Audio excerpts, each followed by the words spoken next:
I spend quite a bit of my life thinking about morals. I really try to integrate into almost every one of my decisions, especially my professional decisions, some sense of morality, some sense of trying to make decisions based on whether I see them as being right or wrong. And not just right and wrong in terms of my own professional development or my own kind of career, but really think in terms of right and wrong in terms of the effects that those decisions may have on people other than me.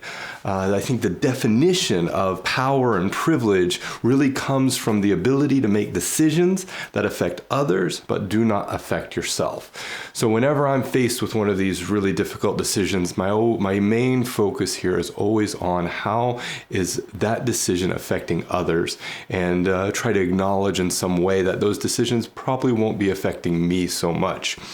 And this is pretty much every day of my job. I'm a teacher, I'm a researcher, so there's a lot of ethical decisions I have to make in my teaching and in my research that if they don't come from a strong moral foundation, if they don't come with a strong moral compass, then I could very easily hurt others and not affect myself at all. So let's just look at teaching, for example. I mean, teaching is kind of rife with ethical decisions and dilemmas. First of all, you have to be able to teach something that you know is true. So I have to be very careful with how I filter my own information flows, especially the input side of things. Whenever I'm looking at new ideas, new issues, new problems in the world, I have to be able to pass that through a lens of kind of skepticism and make sure that there's some empirical validity behind what I'm trying to understand. So it's not enough to just kind of read an article and spout that off in class. I really have to pass that through some sort of vetting process to understand a little bit better, is this in fact, whatever article this is this in fact truth in the sense that is there a knowledge base for it, or is it kind of media trying to spin things certain ways, or is it more of a kind of just propaganda? There's a lot of propaganda out there right now. So I really try carefully to make sure that the things that I'm teaching my students come from a grounded place of knowledge and science. Now, that's just one example from teaching. Another really great example is how I grade. So being able to grade students in a way that's fair, that's kind of just, being able to grade them in a way that's transparent, and in which I hold myself accountable for the ways in which I go about grading is incredibly important. And that's not to say that somehow I'm perfect and that I can make kind of just fair evaluations of all my students forever. I've taught nearly 3,000 students, and I guarantee you throughout my career there have been different opportunities, intentionally and unintentionally, well, maybe just unintentionally we'll say, that I've made assessments that may not have been fair. Now I do my best to put into practice safeguards. I do my best to put into practice controls and quality assurance plans to make sure that those students are not disproportionately affected in one way or the other, that I am holding all the students to count in the same way.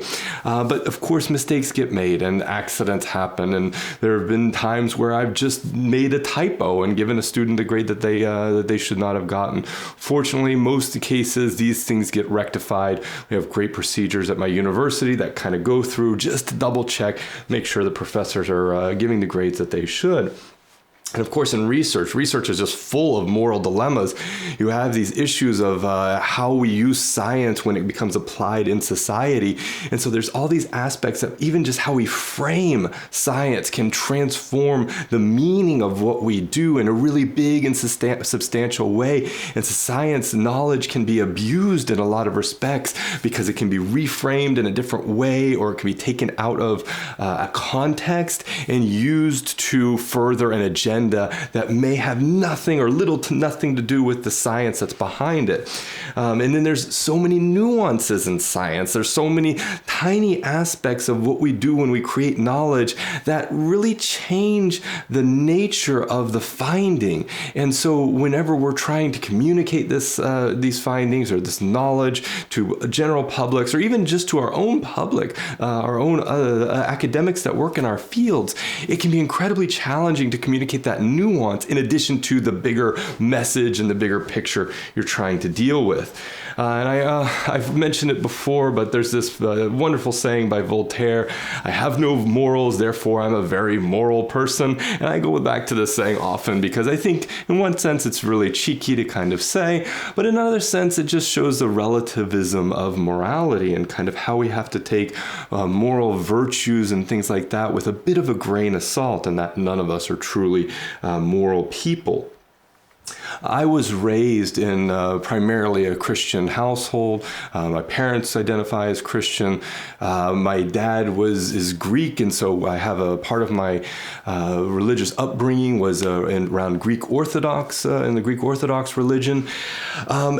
But as I grew older, the morality that's kind of embedded in Christianity always kind of left me wanting a little bit more sense of accountability to the people who are following the religion, maybe just a little bit more universality in the belief systems and the values behind the Christian religion. So as I grew to an adult, I started to seek out morality in other areas of society. And one of the places that I found the most enriching forms of morality was in human rights. And often human rights, for the most part, are kind of articulated by really high-level government institutions. So you can think about the UN here when we talk about UN human rights issues. That became sort of my anchoring for morality. And so I started to look to the human rights documents, the Universal Declaration on Human Rights, and the other human rights instruments, laws, to kind of find a sense of morality, a sense of right or wrong, a sense of what is okay and what is not okay to do, to think, to act, to behave in society.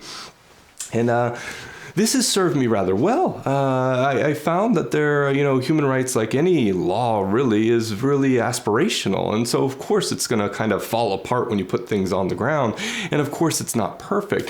But it was certainly a new opportunity for me to kind of reimagine my moral compass, to kind of take new ideas into account when I was making ethical decisions. And so as time has gone by, I've really distilled these moral frameworks down to 3 key issues or ideas that I try to think about whenever I'm making a really critical decision. And that is justice. Fundamentally, it's about fairness, and it's about understanding how to bring justice into the world. Second, equality, making sure that the work that you're doing is somehow rectifying inequality or promoting equality amongst groups. And finally, and this is probably the most important aspect of it, is just human dignity, treating others with a sense of dignity and sense of meaning and esteem, no matter where they come from, no matter who they are, no matter what they've done.